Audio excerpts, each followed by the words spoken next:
이데일리 인사이트 오늘은 조금 더 깊이 들어가서 시장에 영향을 줄 수 있는 지금 정치적인 이슈 보면서 투자 전략 세워보도록 하겠습니다. 자, 오늘은 이데일리 정치부장 피용익 에디터와 함께 이야기 나눠보도록 하겠습니다. 안녕하세요, 부장님. 네, 안녕하세요. 네, 반갑습니다. 방송 처음 뵙는데 네. 잘 부탁드립니다. 네, 오랜만에 나왔습니다. 네.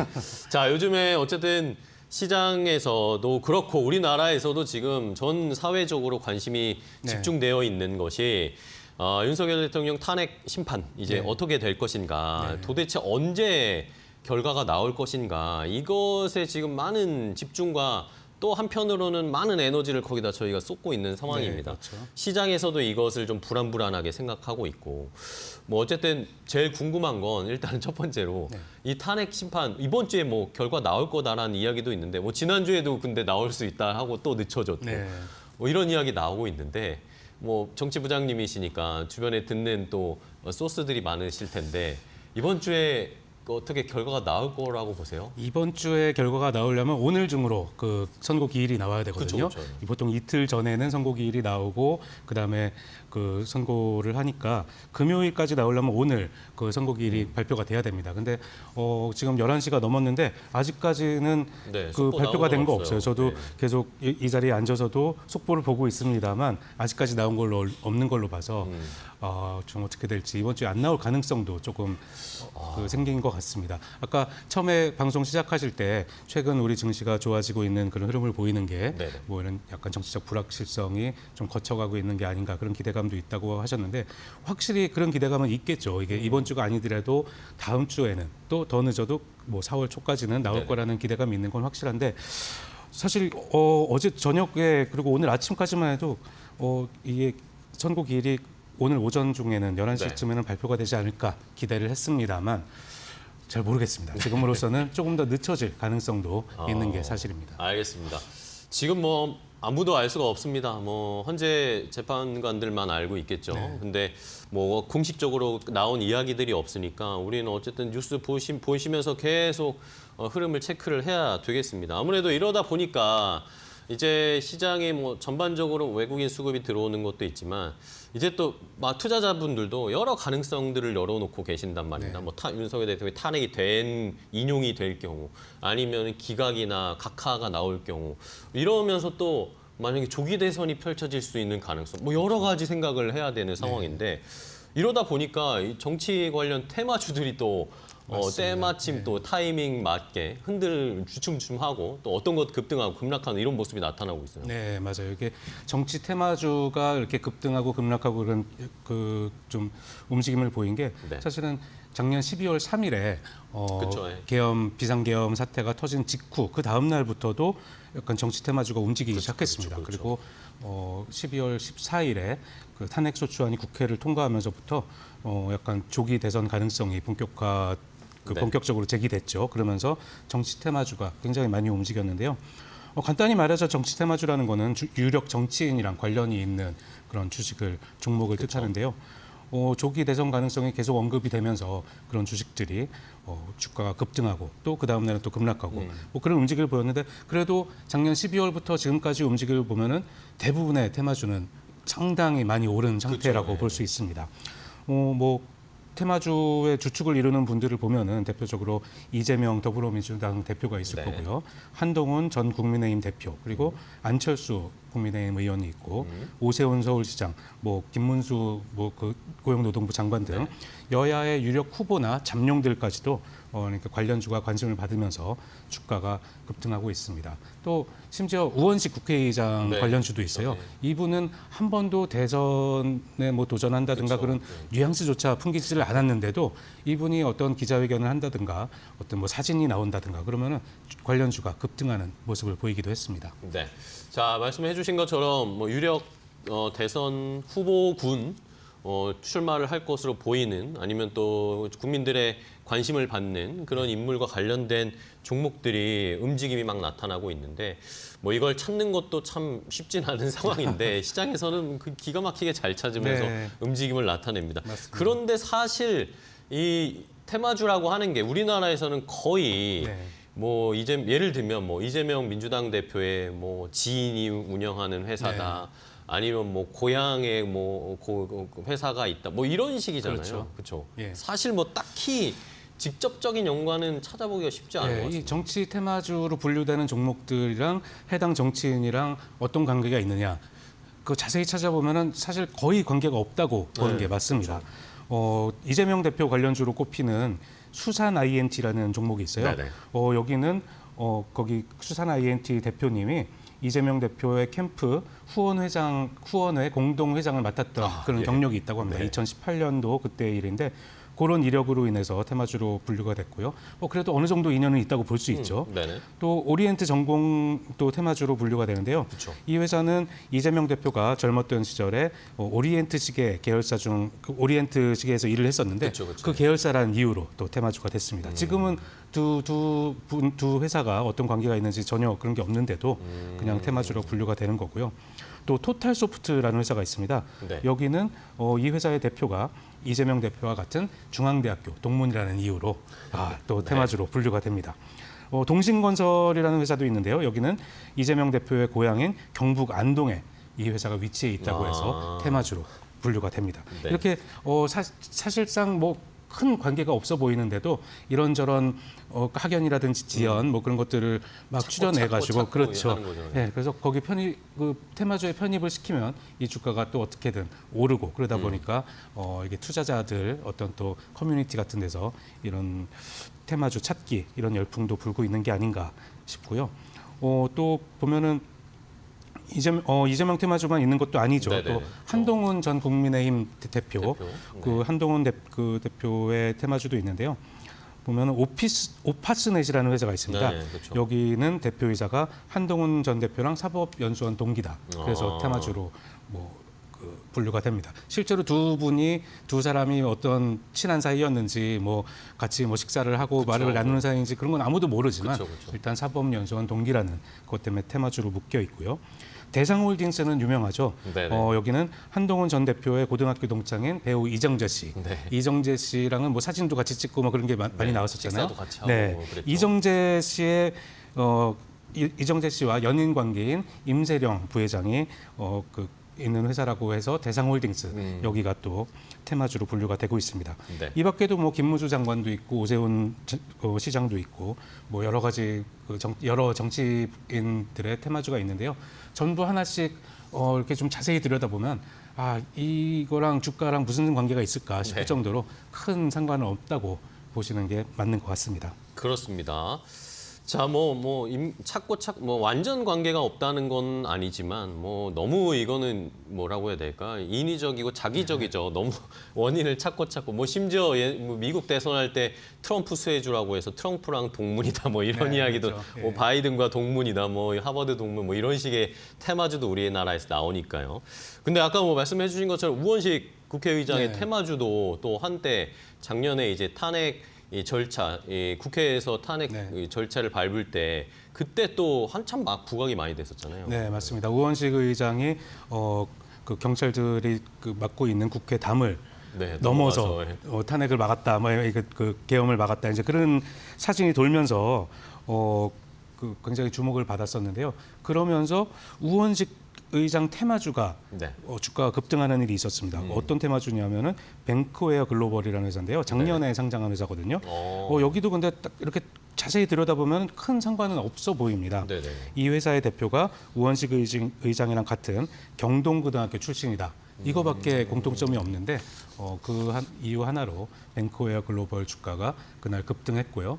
또 그 이후에도 우 의장님이 계속 기자회견을 하거나 중대 발표를 하거나 그럴 때마다 뱅크웨어 글로벌 주가가 이렇게 한 단계씩 뛰는 그런 모습을 보이기도 했습니다. 그런데 주의할 거는 그렇게 급등을 했다가 또 별다른 또 소식이 없으면 왜냐하면 우 의장님 같은 경우는 어떤 대선 후보 잠룡 그런 걸로 꼽히고 지금 여론조사 대상이 아니기 때문에 그런 테마를 지속하게 할 만한 그런 동력이 없는 게 사실이거든요.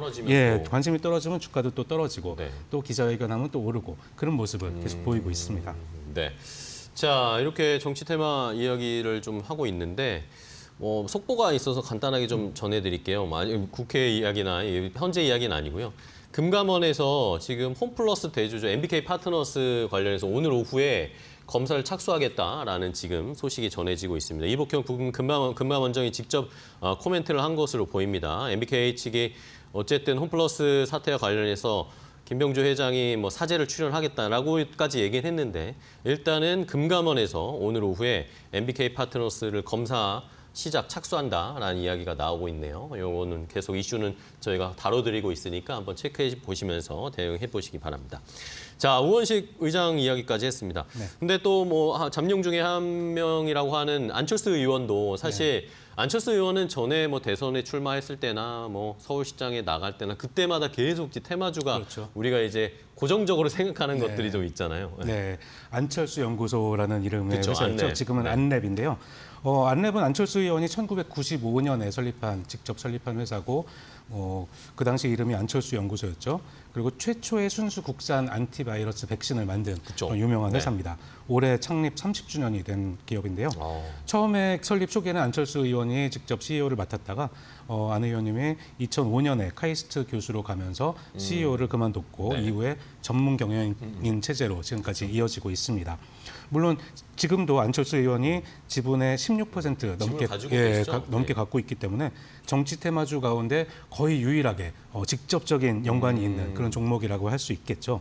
그런데 안철수 의원이 얼마 전에 이데일리랑 인터뷰를 했는데요. 네. 정계 은퇴 후에도 안랩 경영이나 뭐 그런 거에 절대 관여하지 않고 고문직 같은 것도 맡지 않을 거다. 그렇게 또 말씀을 하셨습니다.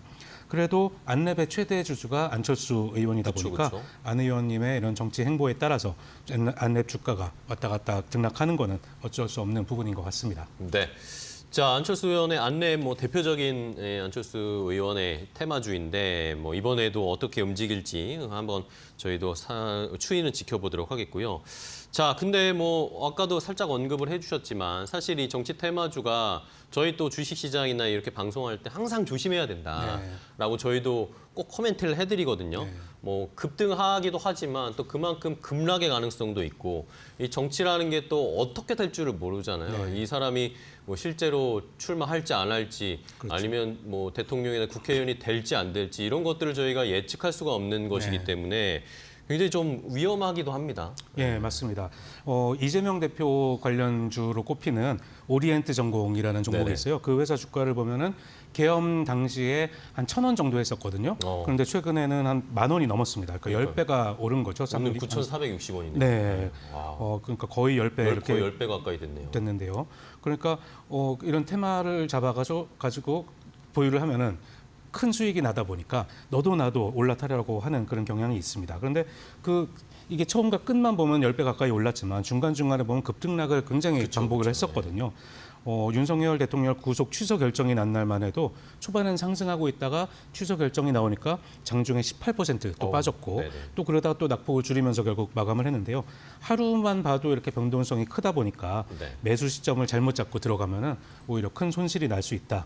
뭐 이렇게 볼 수 있습니다. 물론 탄핵 선고 결과가 나오고 만약 조기 대선이 치러지고 그러면 또 이 종목의 주가가 지금보다 더 오를 수도 있겠죠. 근데 또 이게 어떻게 될지 모르는 일이기 때문에 하나같이 전문가들은 조금 위험하다고 이렇게 경고도 하고 있다는 점을 염두에 두면 좋겠습니다. 네, 그렇습니다. 어쨌든 뭐 변동성이 너무 심하니까 진짜 뭐 트레이딩을 빨리빨리 잘하실 수 있는 분이면 모르겠지만 그냥 뭐 막연하게 정치 테마주가 좋다니까 가지고 계신다거나 사서 그냥 기다린다거나 하면은 또 되게 스트레스를 많이 받으실 네. 수도 있는 그런 종목들입니다. 자, 그러면은 8년 전으로 저희가 한번 기억을 되돌려 볼까요? 8년 전에는 이제 박근혜 전 대통령이 네. 탄핵을 결국에 인용하면서 탄핵이 인용되면서 그렇죠. 예. 이제 대통령직에서 물러나게 됐습니다. 그 당시에는 어땠는지 테마주들의 움직임을 쭉 보면 이번에도 약간 학습 효과로 저희가 알 수 있지 않을까요? 네, 그 학습 효과 말씀하셨는데 이 당시의 주가 흐름을 보면 이게 무서워가지고 함부로 투자하지 못하겠다 싶은 생각이 들 수도 있을 것 같습니다. 그 박근혜 전 대통령 탄핵 선고가 나온 게 2017년 3월 10일이거든요. 네네. 그 당시에 탄핵이 선고되면 지금이랑 똑같은 마찬가지로 조기 대선이 열리는 그런 구도였는데 그 당시 유력 주자가 문재인 전 대통령이었습니다. 그러다 보니까 선고 한 달 전부터 문재인 테마주였던 DSR이라는 종목이 네네. 한 달 동안 55% 상승을 했거든요.